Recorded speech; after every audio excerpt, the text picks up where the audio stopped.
27, Cowboys 21, and we have no shortage of storylines to discuss here on the One Star Cowboys podcast. I'm Kevin Turner. We have Saad Youssef and John Machota live in Atlanta. And also Kent Garrison back at the mothership where he does all the producing. We'll start with you, John. Obviously, a lot to talk about here. Loss, Dak hurt, CD hurt, a lot going on. What's at the top of your brain right now? Well, honestly, what you just said about when you said 27-21, it doesn't even sound like it. Like if you didn't catch the game, you're just kind of looking at stats, you see the final score, you obviously would see that Dak didn't finish the game. And so you'd be concerned about that. But it's not even just that. It's like so many of these games this year, it's just not about the loss. It's how they're losing these games. How many of these pre-snap penalties coming out of timeouts, like just stuff that seems like it should be so basic for a team of professional athletes. And then that just kind of snowballs into like, well, yeah, now CD's, he was favoring his shoulder. He stayed in the game. So I don't think it's anything major. But that's something that's of note. And then all of a sudden you see Dak go to the injury tent, or you think it's for his hand. And then you find out, no, it's actually because of his hamstring that he injured on this play. And the thing about the hamstring for me is it's like, he hasn't really been playing like super athletic brand of Dak Prescott. You know what I'm saying? Like we've seen a lot more athletic Dak Prescott seen, let's say this season. Like even when he broke, I think it was the 22-yard run, like it didn't look like the Dak that we're used to. He didn't look that fat. And so it kind of almost fed into like why he hasn't really run the ball that much. And then there's a hamstring injury on top of that. Those things linger. And on top, and even let's just erase that. Let's pretend that didn't even happen. Even if he finishes that game out, they're not winning the game. And it's not like you feel great about where the team's at anyway. And they're going into a tough stretch of games that doesn't look like they're going to win many of those. And you're already at 5 losses. Like I just 3-5 looks bad. Losing these games looks bad. It's worse than how it looks. Yeah. Before I get into the game, KT, I want to go on a small tangent for a second and just say, because John is well traveled. He's been a traveling beat writer for longer than I have. And he's probably sick of me fangirling over this stadium already, but it is freaking beautiful, man. Like I'm telling you, this stadium, like I've been around a lot of stadiums. I've seen a lot. This thing is a freaking thing of beauty. This stadium is gorgeous. When I first got to the press box and looked down, I was in awe. So that's the first thing. It's a freaking gorgeous stadium. And we also got to be on the field. John and I did at the end of the game. And I was just like, forget the teams playing or whatever. It was just really cool. Anyways, aside from that, on to the game. I'll tell you, KT, 3 plays that stood out to me the most that kind of encapsulate everything and maybe the issues that the team has, but also that played a major role in this game. 2 of them came on 4th down. John and I were just talking about this. Both of them, the Cowboys called timeout, and one was on defense when the Cowboys called a timeout on 4th and short, and then the Falcons had a wide open touchdown down the right side. I think it was to Bijan, or I'm not. Maybe it was Moody. I'm not exactly. I don't remember exactly, but it was down the right side after a timeout on 4th down. Then you have a timeout and you come out later in the second half and you have a penalty. I think it was, correct me if I'm wrong, it was like a false start or a delay of game, or it was a pre-snap penalty. Dude, 27 men in the huddle. Who knows? Yeah, it was 12 men. Yeah. This game, they had false start, delay of game, and too many men. All pre-snap undisciplined penalties. So there was that. And then, of course, where before the whole Dak thing and before Jerry spoke, we'll get to that in a second. But before all that, my story was going to be how they lost the game on the fake punt. It was a weird call, weird situation. You're down 4. It's the early minutes of the 3rd quarter. And that play was just a real head scratcher. So those 3 plays, those 3 situations really stood out. Well, real quick, I kind of thought you might mention the touchdown, just because how bad the Cowboys are playing. Look at one of their good plays. Look at that touchdown pass to Rico Dowdle. How insane was that? Tell me a comp to that. Tell me a comp touchdown you've seen from a team like that, especially a team that it's already, the team's struggling. And then that's how they score a touchdown. I mean, that was one of the weirdest touchdown plays. Like, I mean, one point you think Dak's getting sacked for sure. Somehow he gets out of it. He's still stumbling, throws it to Rico. You're like, wow, Rico's wide open. That'll be an easy catch. No, falls to the ground, bobbles it up in the air. Like, and then just where we are in the press box is pretty, like, we're right on, like, we're on the sideline. Cowboys are on. You're just watching out of the left side and seeing how just like the kind of like almost like just like how thankful that the Cowboys sideline was. Like, oh, thank God we got a touchdown out of this. Like, just everything for them seems difficult, and even when something positive. The one other thing, and I should have said, coming into this game, and we had talked about it, this Falcons team has literally no pass rush. Yeah. This is by far the pass rush that they've had this season. And maybe just because they need to play teams like the Cowboys were off. Because they looked like they had enough pass rush. It wasn't like they were blitzing. When just bringing 4, they were doing just fine. The Cowboys' first drive was good. Moved down the field. Yeah. The screen pass, Zach Martin kind of got caught. And just, they weaved around him and shut that down, and they had to check down, had to settle for the field goal. I think it was the second offensive drive. Yeah, 2 sacks from the Falcons, and there you go. But like, the game's 14-10, and you've got the ball. And to me, the play of the game is the fake punt. I mean, I'm not going to be like every fake punt. Everyone hindsights those things. Any fake special teams play, like if it works, oh, what a call, pat on the back. But it just felt like then the way the game was going, 14-10, it's not like you were like dominating the game. Clearly not that. Okay. Clearly not that. But when it was like kind of in reach, it just felt really strange to be pulling that rabbit out of the hat on the first possession of the second half. And on that play, you just think about, okay, so what had to happen for that to work? And you're like, so ultimately you're really like, it's not like it's Anger throwing a 5-yard pass, CJ Goodwin, and then he has to turn it into some big game. Like, are you throwing CJ Goodwin a fade from your punter? Like, it's a difficult play. Like, and that's if everything goes how they probably thought it would or wanted it to. But part of me also wonders on that, is like that one of those things where someone needs to call that off before the ball is snapped, because that looked bad. Like, the whole thing never looked like it had a chance. Yeah, so I talked to Anger and Goodwin after the game, and Anger was a lot, I guess, more angry about it and short on it in terms of he really wasn't interested in talking. Now, CJ said that, they knew they wanted to run that play. The call came from the sideline. The other team, it just so happened they were playing cover 2, so they kind of got caught in that. Anger had the option to throw to Goodwin, or I think it was Ryan Flanoy on the other side. He threw to Goodwin because he was on the short side of the field. So that was the logic behind it. But I gave Brian Anger 4 different reads. It's just like, guys, hold on. I'm going through my progression.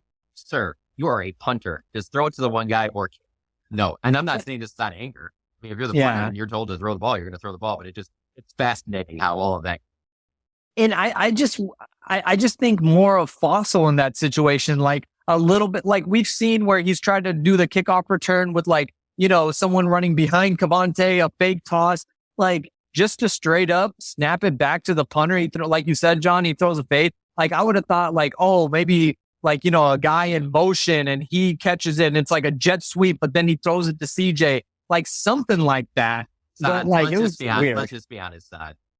We'll put it this way.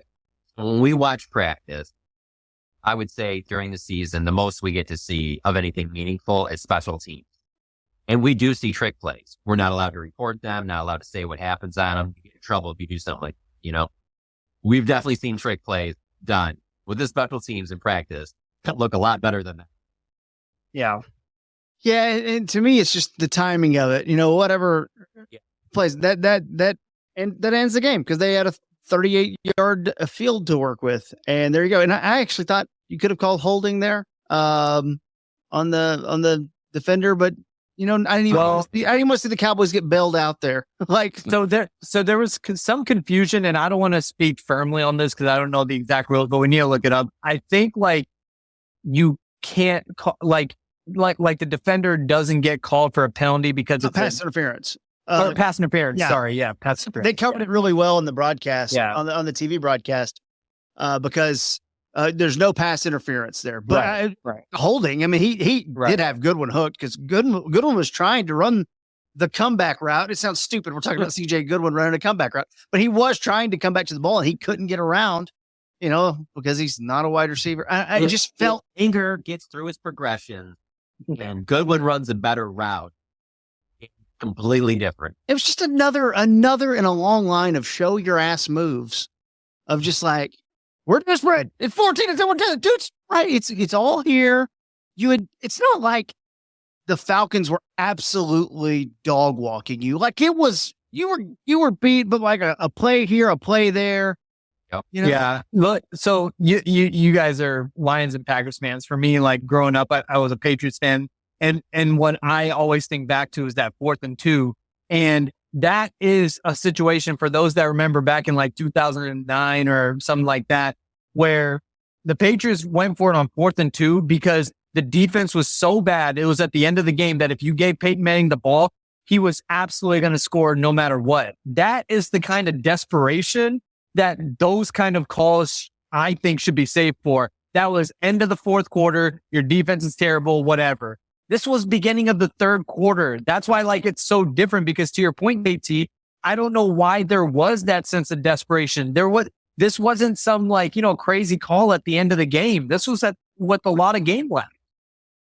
Okay, let's bounce around and hit a few things just kind of quickly. We'll have a big cleanup podcast on Tuesday morning. Maybe a special guest joining us Tuesday morning as well. Jerry normally doesn't talk to the media on road games, correct? And he was down there with the scrum. Anything that you guys took out of that? Well, I mean, I think, he talked a little bit about everything. But it was, he tends to do. Yeah, to me, I think the thing that I kind of took away most from it was just his confidence that he showed in Mike McCarthy, I guess. That was kind of notable to me. He still maintains that he's all in. Honestly, the most notable thing to me was that he seemed kind of emotional, and John pointed out too, after we were just talking, but he really did seem like he either was emotional in that moment or he had just gotten done being emotional in the locker room. He did seem a little bit in that way. So that was probably the thing that stood out most, to be honest. I would say for me, I agree with both of those. And then also there's the fact that I've probably heard him asked at least, I don't know, 4 times in the last, months about the trade deadline. And he sounded different after the game than he has before.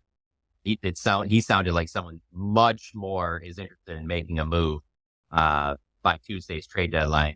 And believe me, I understand there's a lot of people listening to this, deservedly so, that should be like what one move would you make that would really turn this thing around, or even multiple moves, especially considering what would the Cowboys really be willing to give up. We know it today, they're not going to give up a lot. You mean sell, right? Hopefully. Yeah, right. And so because of that, I just kind of stood out. So it was a little bit different than he had been, let's say, even pregame. He was asked on the 105.3, the famous pregame show. Christy Scales asked him about the trade deadline. And he just sounded like, and it's not just Jerry, Steven's been asked about it multiple times too. And it just is the biggest takeaway was well, yeah, if there's some great deal benefits us, of course we'll listen or whatever. Jerry sounded a little bit more aggressive or willing to be aggressive. That doesn't mean that's going to happen, but that kind of stood out. What might end up being the biggest storyline of the entire day is Dak Prescott's hurt. And, man, I have my game notes up here. True that Cooper Rush threw more passes than Dak did today? That's crazy. At least unless they have it wrong. But yeah, Dak 18 of 24, Cooper Rush 13 of 25. What are we thinking there? I mean, it was a weird thing, but a hamstring. And hey, we wanted Dak to run more. And then he does. But a lot. I don't know. It's kind of a weird one for him. And they said the trainers could not. Said he couldn't protect himself. So it was interesting because when Jerry was talking, I went to McCarthy, which it wasn't very long. But after McCarthy left, he comes back in the locker room, and I was in there standing by Dak, and McCarthy talked to Dak for a few minutes, just standing in his locker. You could tell he was probably trying to get some type of information about like how he's feeling and stuff like that. I just haven't seen McCarthy do that, like where he just stays. He was just posted up at Dak's locker for a little bit, just talking to him. And so I don't think they know for sure, but anytime a player says something along the lines of, yeah, and I kind of just felt something that I've never felt before, especially when you talk about like an NFL player who's had a long career, they pretty much experienced something, knee, ankle, whatever, calf, shoulder, whatever, elbow. But for him to say that this was a feeling that he has never felt before, that's probably not great. It's also one of those type of injuries that if you don't let it heal, it's something that you can be dealing with for a long time, suffer a real setback from it. So I think he could tough it out, play through it if they didn't think it could, be a further injured. But I think that's a big if that they're going to have to go over this next, few days. But I'll say this, they will drag this thing out. We won't know definitively, or at least I don't think we will, up until game time, because even if he doesn't practice, they'll talk about how he does this or whatever. I mean, he's the quarterback. He knows the offense. We can still put him out there on Sunday. But as I sit here today, just going off of what I saw in the locker room, judging by things that I heard, I would say he's 50-50 to play next Sunday. Yeah, and just to add quick on that, he had a noticeable limp coming off the field, walking off the field. He had a very noticeable limp. Yeah, and then they kept mentioning hamstring on the TV broadcast, but it's not like we knew, and but man, there's a large portion of Cowboys fans listening right now are like ready to throw in the towel on the season anyway. So. Let me just say, for sure. Let me just say this though. The TV sideline reporters, they're going to get that before they make a formal announcement to us in the press box, because they're right down there with a member from the staff that knows that, hey, this is the Fox sideline reporter or whatever, ESPN. And so they're going to get it right away. So I think Pam Oliver got probably for somebody on the sideline. He went to not for the AM, though, he's being evaluated for a hamstring injury. So then when she's told that, then they go to commercial, and I think that's when they're able to kind of, hey, let's piece together where it could have happened, and you can do some slow-mos, like they did on the one throw. You can see him wincing pretty bad on one of the throws. Just he didn't look like himself. So. Yikes. As you said, it's not good. Closing thoughts, fellas, before I let you get out of here, and we'll kind of clean it up. Go ahead, Saad. For me, it's the schedule, man. Like, you look ahead, you got Philly, Houston, and Washington as your next 3. 3-8 is a very realistic way right now. Like 3-8 is a very realistic destination by the time you hit Thanksgiving. So that's kind of crazy, because you could be without your starting quarterback. The only other note that I came across, the Cowboys haven't beat a non-NFC East conference opponent since they beat the Detroit Lions in that weird game last year. Like, since then, they've lost to the Packers, they've lost to the Saints, they've lost to the Lions, they lost to the Niners, and now they've lost to the Falcons. Their next game against an NFC opponent, non-NFC East, is the Carolina Panthers in mid-December. So we talk about the NFC not being very strong in the conference and all that stuff. The Cowboys haven't beaten an NFC opponent in a very long time outside of their division. And honestly, I think they're staring 3-8 right in the face right now. My biggest takeaway is real simple. I think they're done. I don't think they're coming back from this. Jerry talked after the game about, and which he tends to do. He tries to give you some potential positive spin, because just to be true, sports are wild. And, Dak said after the game how, it just takes one win and it can start to snowball, and that. I'm not one of these people that doesn't think that that's possible in sports. I've seen it happen too many times to just simply say, oh yeah, that will never happen. There's always a chance, but there's nothing I've seen from this team that makes me realistically think that they're going to turn the thing around, get this thing tracks, and all of a sudden be in playoff contention. I just don't see it. And that's with back Micah possibly next week and Deron Bland. I think they dug themselves too much of a hole. And the other part of it is this isn't a team that's playing well, just losing a couple games to get a couple bad breaks late. They're doing things that the teams do. Generally, that stuff isn't going to be just like, no, we got real serious about it. Oh, this week. No, we got real serious. No, you would have been doing that already. So they're not going to come out and say, like, we've tried everything. This is what it is. but they've tried everything, and this is what it is. Cool. What are your thoughts, KT? I mean, yeah, no, look, the amount of things that happen where you do just kind of, and I take, I mean, I know you guys too, I take notes on watching the game, and the amount of things that happen, and I just type, well, that was a dumb play. Like, you know, I don't know how to even talk about it. It's just terrible. A lot of bad things. You guys talked about the Trayvon Diggs play earlier. What about how well Rico played? You don't want to talk about that? Okay, that's what I was gonna say, because I know we're trying to get out of here in 20 minutes, but I was gonna say, like, I even want to get to the Zeke thing because that might need more time on Tuesday. Yeah, that's fair. And maybe we need some more information. You know, do you think he would have been the difference today? No, I think what we saw right now. I mean, to me, we've all seen it from watching sports that Rico had more juice, and I'm not saying Rico's going to go average 6 yards a carry all year long, but that's what he had today. 12 for 75, and it helped the offense for, you know, at certain times when they didn't get behind the chains and stuff. Yeah, KT, also real quick, since this is our game recap, two things about the game that I also that we have to include is Mike McCarthy is not always very visibly emotional on the sideline, and him throwing a tablet the way he did was notable. And then secondly, in the first half, you're 3rd and 1, can't get a yard, 4th and 1, can't get a yard, like 2 times to get 1 yard, and you couldn't do it. I know the punt. You're not really playing a great defense. Yeah, and you're not playing a great defense. This wasn't a great defense. For me, like, I agree with you. Like, like I said, the story was going to be that they lost the game on the fake punt, but that sequence of not picking up 1 yard in 2 plays was pretty damning. That too. Yeah, no, it's everything is hard on offense. Like, nothing is coming easy, and it's everything. And the fix is probably whole new scheme and some added personnel and building around CD and Dak. There's your fix. And that takes, 2025. That'll be the real project, 2025. Well, I mean, just going off of, like, really, to be honest with you, the one that I look at is how the Lions turned it around. And it all starts with, you got to get a good offensive line in front of him. If you get the good offensive line in front of Dak, you can buy him time. You have some semblance of a run game that will come with that. You know, whether it's Rico, somebody they draft, whatever. But the number one thing has to get fixed is the offensive line, because that's so many of your pre-snap penalties. But then the trickle down to the run game, to like Dak. Because here's the thing, like, there are times where Dak is holding the ball too long. Absolutely.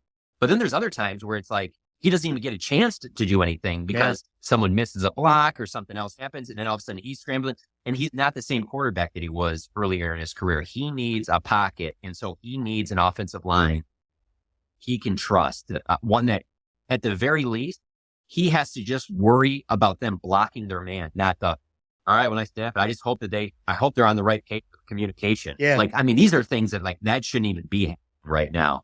So I think if you go into the offseason, you find a way to fix the offensive line, I do think that the trickle down from that could turn things around quicker than it looks today as we record this podcast. Because obviously today it looks really, it doesn't look like it's an easy fix. Even on that touchdown, it was like a full jailbreak. I tweeted out a screenshot of it, and it's just Tyler Smith doing his job all the way over there. And then the tackles got beat. Zach Martin whiffed. Cooper Beebe's man is right in Dak's grill. Like, it was literally, like John said, the offensive line was an issue, and that worked out. But in the end result, but man, the offensive line really has been an issue. Sure has. We'll come back on Tuesday. We'll have a special guest join us, or at least a scheduled special guest joining us as well. Clean up some more stuff. We'll get into the weeds a little bit on the Zeke thing that, was the big story before the game. Hopefully injury updates, a lot of stuff. We need Jon and Saad to get home safe from Atlanta first, though, before we can move forth. For Kent Garrison, for John Machota, Saad Youssef, I am Kevin KT Turner. We'll be back on Tuesday for the next episode of the One Star Cowboys podcast. Goodbye, everyone. We came in here thinking we could win that ball game. That's a team that we could beat.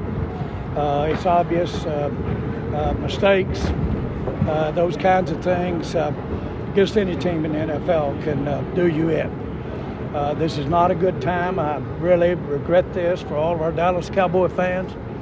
I will tell you this, that I've been around. I've seen Michael Irvin tear up and cry when he couldn't lose anybody because he's just recovering from knee surgery. Yet his ass came back and led a team to 3 Super Bowls. I know you can be there if you're there. That room's full of guys that can get it done. I believe in them, coaches and all. Thank you. Jerry, do you have any update on Dak and the severity of his injury? No, the hand issue is not an issue. Told him that. We have no way of ascertaining how much that ham. It's a high one, but other than that, I don't know where it is. What do you attribute to a lot of these pre-snap penalties and the discipline issues that you're seeing? Well, I attribute the loss to that. That'll take the air out of you when it's too close for that in the NFL between the teams. It's just too close, and you can't do it, especially do it a lot. And I was proud of the way the guys competed out there. A lot of the guys really proud of them. Like the way that running back played the game tonight. Give him some love because he played hard and he played good. Jerry, why is this so emotional for you right now? Excuse me? Why are you so emotional about it? Well, I would just say this. That room lives this stuff. We live it. We all live it. And I really regret it to be having the season that we're having for our fans. And I have seen too many times, though, when this thing gets to look dark, I've seen the positive jump up there and go from there. So personally, I'm a long way from being dismayed about our team, about this year. Not dismayed. I'm concerned. We should be concerned. We'll probably do a couple of things this week of note, but if things work out the way we'd like for them to. But bottom line is that if you knew exactly what to do, then this wouldn't be the game it is in the NFL. Those guys out there are there to make Atlanta look as good and win those ball games, and we are too, and we're just short of it. Where is your How concerned are you that Dak is going to miss more time going forward with the hamstring injury to such? Well, I am concerned about that, and it concerned me when I saw the play or saw him have a reaction to any weakness that he might have had there in his hand. We just have to take a look at that. I'll be very candid with you. You've got to give Rush a little positive here. Now, not a little, but he came in there, and I'm proud of him. I thought he played well. How difficult was the decision to sit Zeke today? Well, it was a decision that Zeke understands, and so that's the way he is. And he's one of the best team men. He's one of the best workers that I've ever been around. And he was just that and has been that, and that was unconditionally a result of him being late for meetings. Jerry, if you're not dismayed, But I'm not disappointed in him. I wish that's all I had blemishes on my background. if you're not dismayed, where does your confidence come from? If you're not dismayed, I've just been around this game all this time, and I've seen it look real dark, and then I've seen it come from there into some really something that, frankly, you can be proud of. I would go as far as to say that it's either knowing or experiencing a downtime like we are right now, what makes it so sweet when it works. And I believe in that. As a matter of fact, it's why I'm here, because the game and my whole life taught me how to really gather it up, look for the best, be positive, and that's what the game has meant in my life. That's why I'm here. That's why I bought the Cowboys. Jerry, what'd you say to the team, Might Jerry? do something this week. We could, be a yes, trade? yes. It takes to tango, but we've got some things in the middle. But that's an example. That's another sign that you're still looking for some positives this year. Well, we're gonna do everything we can at all times to improve this team, and in our judgment, if what you have to give up helps improve it, we'll do it. I know everybody understands. I don't think I have to say it, but we'll go for it. Jerry, are you still all in on 2024?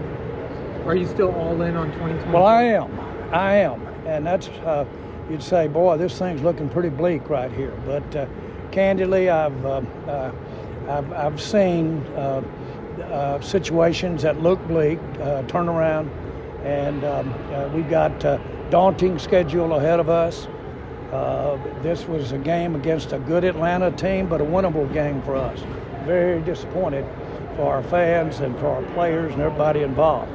The guys that need to really take it to heart, though, are the guys that played tonight, the coaches, me, everybody involved, and just remember how this doesn't feel real good to be standing here like this. What is your confidence in Mike McCarthy right now? I'm good with Mike. I know how hard he works. I like his football mind. I know how good he works. He's got, in my mind, an outstanding coaching record. He's really good with the players.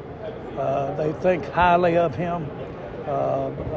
But he's got a lot of fire in his belly.